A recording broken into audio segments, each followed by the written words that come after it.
the White House will implicate certain very powerful members of Congress in their own criminal activity. And so when the White House gets in trouble for it, the Congress has to run cover for the White House.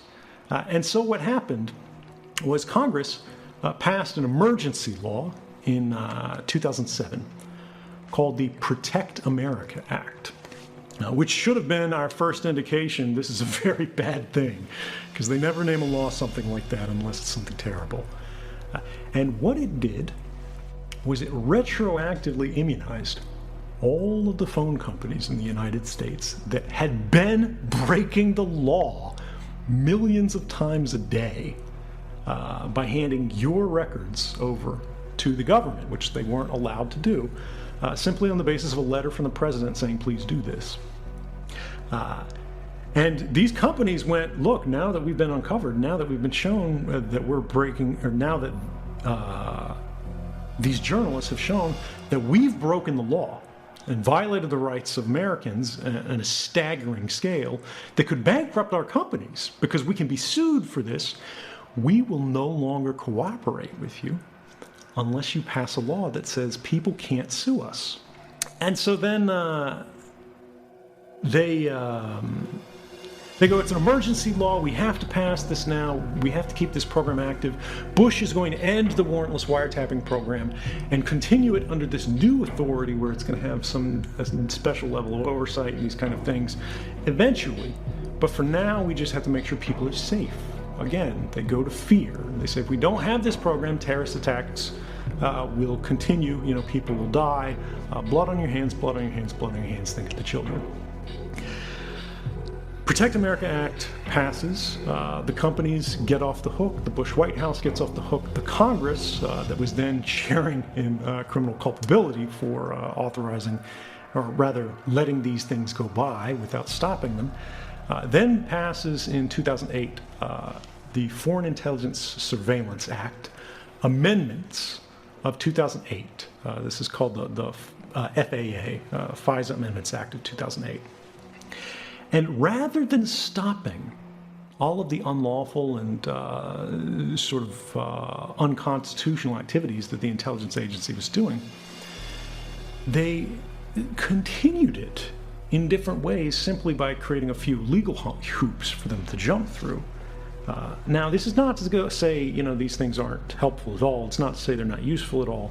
But it's important to understand when the government's response to any scandal, and this applies to any country, is not to make the activities of the person who is caught breaking the law comply with the law, but instead make the activities of the person who is breaking the law legal, right? They make the law comply with what the agencies want to do, rather than make the agencies comply with the law. That's a problem, and that's what happened here.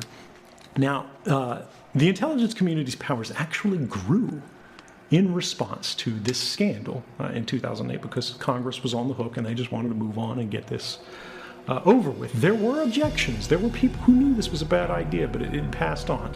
Now, what the public took away from this, because a part of these laws, was a requirement that the Inspector General of all of these different intelligence community elements and the Director of National Intelligence submit a report saying this is what happened under that warrantless wiretapping program. This is how it complied with the law or how it didn't comply with the law, and basically look back at how this program was constituted, what it did, what the impacts and effects were, and that was supposed to be sort of the Truth and Reconciliation Council, right? Now, why am I talking about all this ancient history? Well, I'm sitting here in 2012 with a classified Inspector General's report, draft report from the NSA that names names, that says Dick Cheney, that says David Addington, that says Nancy Pelosi, that says all these people who are involved in the program, the TikTok of how it happens. It says the director of the NSA, that guy who's evacuating the building at the beginning of our podcast here, that guy was asked by the President of the United States if he would continue this program after being told by the White House and the Department of Justice that these programs were not lawful, that they were not constitutional. And the president said, would you continue this program on my say-so alone, knowing that it's risky, knowing that it's unlawful? And he said, yes, sir, I will, if you think that's what's necessary to keep the country safe. And at that moment, I realized these guys don't care about the law. These guys don't care about the Constitution. These guys don't care about the American people. They care about the continuity of government. They care about the state, right? And this is something that people have lost. We hear this phrase over and over again, national security, national security, national security, and we're meant to interpret that to mean public safety. But national security is a very different thing from public safety. National security is a thing that in previous generations we referred to as state security. National security was a kind of term that came out of the Bush administration to run cover for the fact that we were elevating a new kind of secret police across the country. And what does it mean when, again, in a democracy, in the United States, the public is not partner to government? The public does not hold the leash of government anymore, but we are subject to government, right? We are subordinate to government. And we're not even allowed to know that it happened. Now, in the book, I tell the fact that I had access to the unclassified version of this report back in Japan. And what's interesting is the unclassified version of a report, and we've all seen this today with things like the Mueller report and all of the intelligence reporting that's happened over the last several years. When the government provides a classified report to the public, it's normally the same document. The unclassified version, the classified version of the same thing, just the unclassified version has things blacked out or redacted that they say, oh, you're not allowed to know this sentence or this paragraph or this page or whatever. The document that the public had been given about the warrantless wiretapping program was a completely different document. It was a document tailor-made to deceive and mislead the Congress and the public of the United States. And it was effective in doing that. And in 2012, what I realized was this is what real-world conspiracies look like, right? It doesn't have to be smoking men behind closed doors, right? It's lawyers and politicians. It's ordinary people from the working level to the management level who go, if we don't explain this in a certain way, we're all going to lose our jobs. Or the other way, they go, we're going to get something out of this if we all work together. Civilization is the history of conspiracy, right? What is civilization but a conspiracy for all of us to do better by working together, right? But it's this kind of thing that I think too often we forget because it's boring as hell. I want all your listeners, right, to go to the Washington Post, because this document that I discovered that really changed me has been published courtesy of the Washington Post. It's called the Inspector General's Report on Stellar Wind. And you can look at the actual document that I saw that was unredacted, right? I had no blacked out pages on mine. And what I believe it shows is that some of the most senior officials in the United States, elected and unelected, worked together to actively undermine the rights of the American people to give themselves expanded powers. Now, in their defense, they said they were seeking these powers for a good and just and noble cause, right? They say they were trying to keep us safe. But that's what they always say. That's what every government says. That's no different than what the Chinese government says or the Russian government says. And the question is, if they are truly keeping us safe, why wouldn't they simply just tell us that?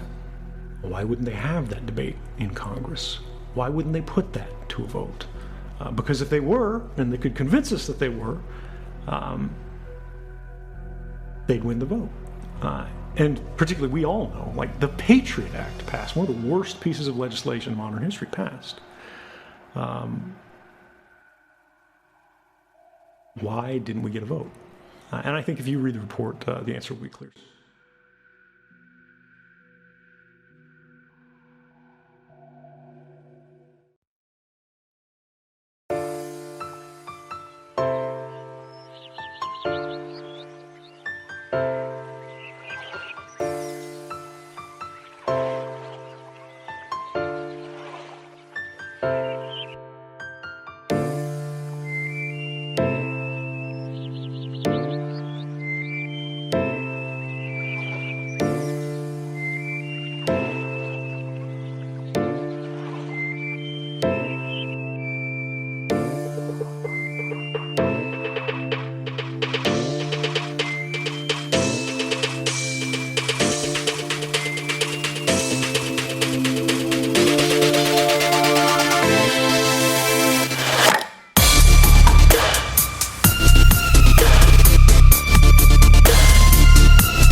you.